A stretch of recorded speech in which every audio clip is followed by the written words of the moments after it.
Startup Uganda, in conjunction with the United Nations Capital Development Fund (UNCDF), has inaugurated the Kampala Innovation Week at Design Hub Bugoloobi with a clarion call to Ugandan investors to support new innovations.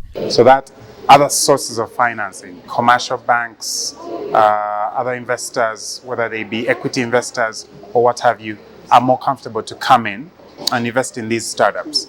And so that's the idea, that we play an unlocking role, a catalytic role, in order to be able to attract additional financing to the sector. The exhibition intends to harness job creation through interaction between innovators and entrepreneurs. While we're really enterprising and there's a lot of incubator programs to support that, we still have a long way to go. Internet accessibility. So when you talk about bringing these technologies and solutions to rural places, the connection is really bad. Financial inclusion in Uganda is still being challenged by inadequate and poorly spread infrastructure, which calls for policy responses. Because a lot of these financial institutions need to understand what these financial structures do for these startups and how the need to subsidize those, the interest rates, but also the bodies that we're partnering with need to hear the cry of the startups.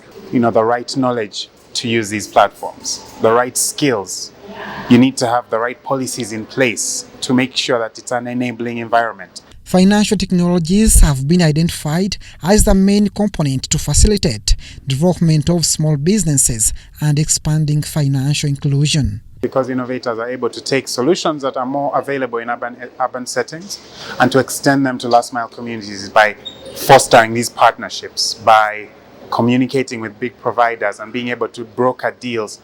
The exhibition of Kampala Innovation Week is to run for 5 days, specifically to facilitate and explore the role of innovation entrepreneurs in achieving Uganda's development ambitions of harnessing digital technologies and community transformation.